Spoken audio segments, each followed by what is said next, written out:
Selamat datang di channel Kilas Kala, tempat di mana sejarah hidup.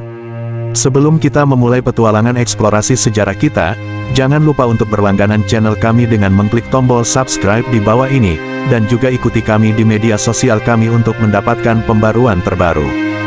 Dengan berlangganan dan mengikuti, Anda akan selalu menjadi bagian dari komunitas kami yang bersemangat untuk memahami masa lalu.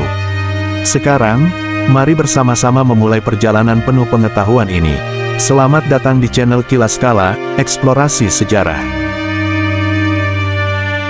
Sahabat Kilas, terdapat suatu zaman yang jauh dalam sejarah, sekitar tahun 923 Masehi, di pedalaman Jawa Barat, terdapat sebuah kisah luar biasa yang perlu kita dengarkan. Di tengah peradaban Hindu yang mempesona, Kerajaan Pajajaran atau Sunda Pasundan muncul sebagai salah satu cahaya gemilang yang berpendar dalam sejarah wilayah ini. Inilah kisah tentang kerajaan yang tak terlupakan. Pada awalnya, pada tahun 923 Masehi, seorang tokoh penting bernama Sriwijaya Bupati memimpin pembentukan kerajaan Pajajaran dengan pusat pemerintahan di kota Bogor yang kini kita kenal sebagai Pakuan Pajajaran. Dengan semangat yang membara dan fondasi berlandaskan agama Hindu, mereka memulai peradaban yang dalam dan kuat. Kerajaan Pajajaran bukanlah cerita yang singkat, ia bertahan selama hampir 6 abad sebelum menghadapi nasib tragis pada tahun 1597 Masehi. Di antara tahun-tahun keemasannya, yang paling dikenal adalah masa pemerintahan Sri Baduga Maharaja, atau lebih dikenal sebagai Prabu Siliwangi, dari tahun 1482 hingga 1521 Masehi. Itulah saat-saat kejayaan mereka mencapai puncak tertinggi. Jejak sejarah kerajaan Pajajaran tidak hanya tertulis dalam buku-buku sejarah modern. Mereka juga diabadikan dalam naskah-naskah kuno seperti Babat Jajaran, Carita Parahyangan, Carita Warugaguru, serta prasasti-prasasti bersejarah seperti Prasasti Batu Tulis, Prasasti Sang Hyang Tapak, dan Prasasti Kawali. Sahabat Kilas, penting untuk memahami bahwa sejarah kerajaan Pajajaran erat terkait dengan kerajaan-kerajaan pendahulunya, seperti Kerajaan Tarumanegara, Kerajaan Sunda, Galuh, dan Kawali. Pajajaran adalah kelanjutan dari peradaban-peradaban ini. Kisah puncak kejayaan Kerajaan Pajajaran terjadi pada tahun 1428 ketika Prabu Siliwangi dinobatkan sebagai penguasa Kerajaan Sunda dan Galuh. Inilah awal dari periode terakhir Kerajaan Pajajaran, dan pusat pemerintahannya kembali ke Pakuan Pajajaran.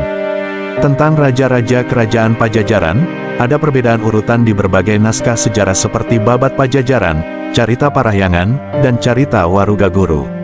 Selain pendiri, beberapa raja yang mencatatkan namanya dalam sejarah adalah Gemilang di Pakuan Surawisesa, Ratu Dewata, Ratu Sakti, Ratu Nilakendra, dan Ragam.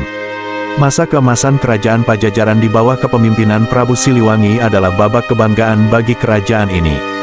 Prabu Siliwangi memulai kepemimpinannya dengan langkah berani dan adil. Tindakan pertamanya adalah membebaskan penduduk dari pajak yang memberatkan mereka, mencerminkan komitmennya untuk kesetaraan sosial.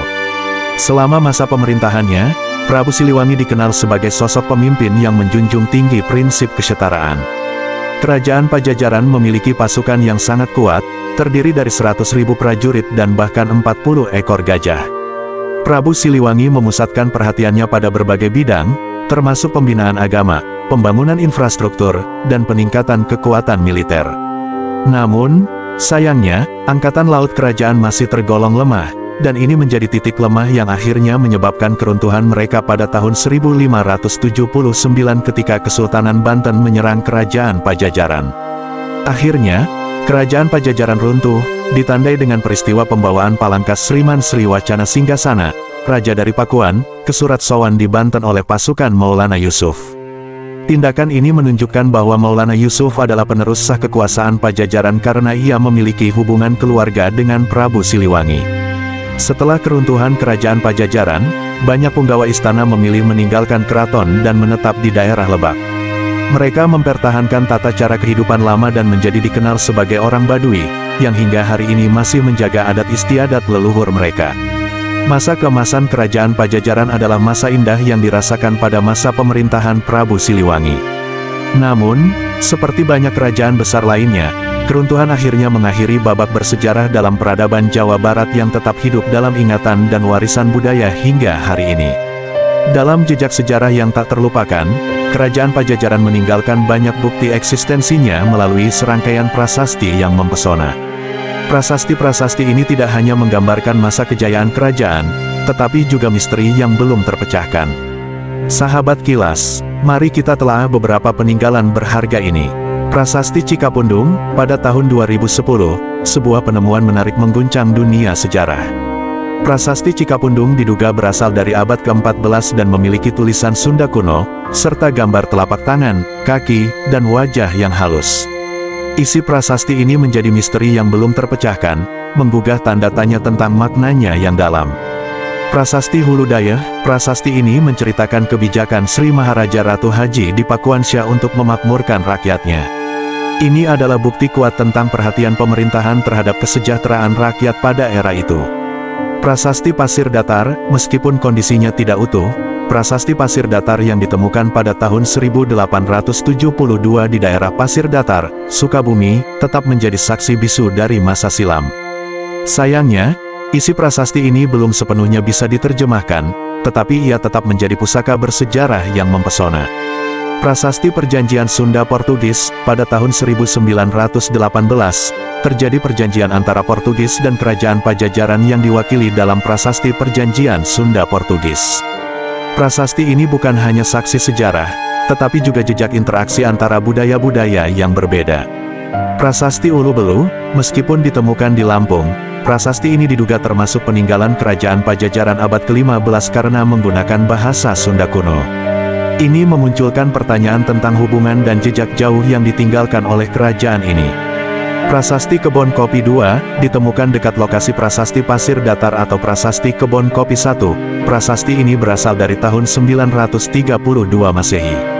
Penemuan ini pada abad ke-19 membawa kita ke dalam berbagai peristiwa yang menandai sejarah kerajaan ini. Semua prasasti ini adalah puzzle sejarah yang belum sepenuhnya terpecahkan. Mereka adalah saksi bisu yang menghadirkan keajaiban dan misteri masa lalu Kerajaan Pajajaran. Mereka mengingatkan kita pada kekayaan budaya dan sejarah yang perlu diungkapkan dan dilestarikan. Prabu Siliwangi, nama yang abadi dalam cerita rakyat Sunda, adalah salah satu tokoh paling dihormati dalam sejarah Kerajaan Pajajaran.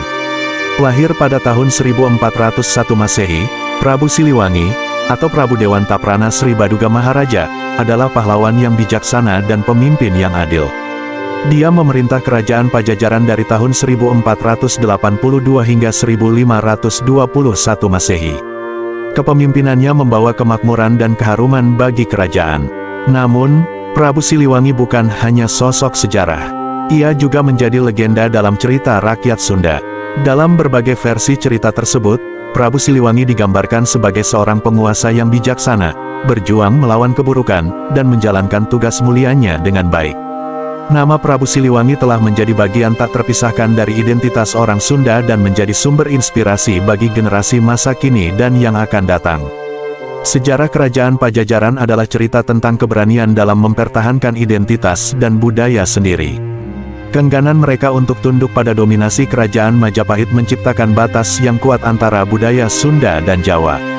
Hal ini menjaga keberlanjutan budaya dan bahasa Sunda hingga hari ini. Sahabat kilas, sejarah Kerajaan Pajajaran adalah contoh penting tentang kekayaan budaya dan sejarah di Indonesia. Ini mengingatkan kita tentang pentingnya merawat dan menghormati akar budaya kita dalam dunia yang terus berubah. Kita semua dapat belajar dari keteguhan mereka dalam menjaga warisan budaya yang berharga ini. Cerita ini adalah warisan yang perlu dilestarikan dan dibagikan untuk generasi yang akan datang. Terima kasih telah menjelajahi sejarah bersama kami di channel Kilas Kala. Kami berharap Anda menikmati perjalanan eksplorasi ini dan merasa terinspirasi oleh kisah-kisah masa lalu yang telah kami bagikan. Jangan lupa untuk terus berlangganan channel kami dan mengikuti kami di media sosial agar Anda tidak ketinggalan cerita-cerita menarik berikutnya. Sejarah adalah cahaya yang membimbing kita melalui masa kini, dan bersama-sama, kita dapat terus belajar dan menghargainya. Terima kasih atas dukungan Anda, dan sampai jumpa dalam episode berikutnya di channel Kilas Kala, Eksplorasi Sejarah.